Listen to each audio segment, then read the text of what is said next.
सोचिए एक ऐसा इंसान जिसने गरीबों को भूख से मरते देखा और फिर अंग्रेजों के गोदाम से अनाज लूटकर जनता में बांट दिया। लेकिन इसके बदले उसे इनाम नहीं मिला, उसे मिली सिर्फ फांसी। ये कहानी है छत्तीसगढ़ के पहले शहीद वीर नारायण सिंह की। 1857 की क्रांति तो आपने सुनी ही होगी, लेकिन क्या आपको पता है छत्तीसगढ़ में एक ऐसा योद्धा भी था जिससे अंग्रेजों की सरकार कांपने लगी थी। उसका नाम था वीर नारायण सिंह। और उसकी मौत के पीछे एक ऐसी सच्चाई है जिसे बहुत कम लोग ही जानते हैं। छत्तीसगढ़ जंगलों और खेतों की धरती। यहाँ के लोग मेहनती थे, सीधे साधे थे, लेकिन 1850 के आसपास हालात बदलने लगे। चारों तरफ सूखा पड़ने लगा, फसलें बर्बाद होने लगे, लोगों के घरों में चूल्हा जलना बंद हो गया। और तभी अंग्रेजों के साथ साथ कुछ लालची व्यापारियों ने इस भूख को भी कमाई का जरिया बना लिया। धान की कमी थी, गांव में बच्चों की आंखों में आंसू थे, माएं अपने बच्चे को खाना देने के लिए रो रही थी। लेकिन दूसरी तरफ गोदामों में अनाज भरा पड़ा था, क्योंकि व्यापारी और अंग्रेज अनाज को छीन कर रख रहे थे ताकि दाम बढ़ जाए और वे ज्यादा मुनाफा कमा सके। और लोग भूख से मर रहे थे और कुछ लोग उस भूख को बेच रहे थे। इसी समय रायगढ़ जिले के सोनाखान क्षेत्र में एक नाम तेजी से उभर रहा था, वीर नारायण सिंह। वे कोई राजा नहीं थे, लेकिन जनता उन्हें राजा से भी ज्यादा मानती थी, क्योंकि वो अपने लोगों के लिए लड़ते थे, उनके दर्द को समझते थे, और सबसे बड़ी बात, वो डरते नहीं थे। वो दिन जिसने इतिहास बदल दिया। एक दिन गांव में खबर फैली, लोग भूख से मर रहे हैं और अनाज व्यापारी के गोदाम में बंद है। वीर नारायण सिंह ने यह सुना तो उनकी आंखों में आग जल उठी। उन्होंने गांव के लोगों को इकट्ठा किया और कहा, अगर अनाज गरीबों के लिए नहीं तो फिर वो अनाज किस काम का। और फिर वो दिन आया जिसने छत्तीसगढ़ की मिट्टी को इतिहास में अमर कर दिया।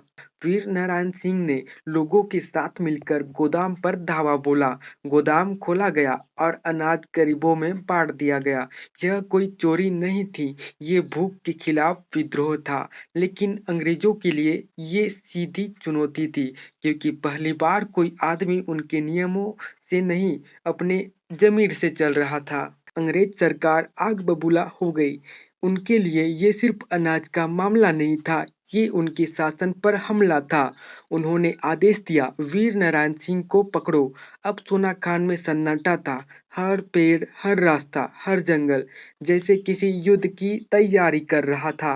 वीर नारायण सिंह ने हार नहीं मानी। उन्होंने अपने इलाके के लोगों को साथ लिया, अंग्रेजों के खिलाफ आवाज उठाई, और धीरे धीरे यह विद्रोह फैलने लगा। लेकिन अंग्रेज चालाक थे, उनके पास सेना थी, हथियार थे, और एक दिन वीर नारायण सिंह को धोखे से पकड़ लिया। उन्हें जेल में डाल दिया गया, लोहे की जंजीरों में बांध दिया गया। पर अंग्रेज ये भूल गए, जंजीरें शरीर को रोक सकती है, हौसले को नहीं। वीर नारायण सिंह जेल में भी शांत थे, क्योंकि उन्हें पता था अगर वो मर भी गए तो उनकी कहानी हजारों लोगों को जगा देगी। अंग्रेजों ने जल्दी से मुकदमा चलाया, कोई न्याय नहीं, कोई सुनवाई नहीं, और फैसला सुना दिया गया, फांसी। ये सुनकर भी वीर नारायण सिंह की आंखों में डर नहीं था, उनकी आंखों में सिर्फ एक बात थी, छत्तीसगढ़ की जनता की भूख खत्म होनी चाहिए। साल था 1857, दिन था जब छत्तीसगढ़ ने अपना पहला शहीद खो दिया। वीर नारायण सिंह को फांसी दे दी गई। लेकिन जैसे ही उनकी मौत की खबर फैली, लोग रोए नहीं, लोगों के अंदर आग जल उठी। वीर नारायण सिंह की शहादत ने छत्तीसगढ़ में अंग्रेजों के खिलाफ नफरत और मजबूत कर दी। लोग समझ गए, अगर एक इंसान इतना बड़ा विद्रोह कर सकता है तो पूरा छत्तीसगढ़ भी कर सकता है। आज भी छत्तीसगढ़ में वीर नारायण सिंह को सम्मान के साथ याद किया जाता है। उनके नाम पर स्टेडियम है, सड़कें हैं, और सबसे बड़ी बात, उनके नाम पर लोगों के दिलों में गर्व है।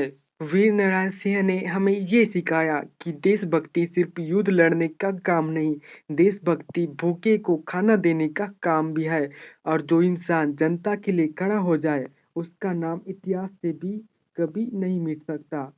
वीर नारायण सिंह अमर थे, अमर हैं और अमर रहेंगे। जय जोहार, जय छत्तीसगढ़।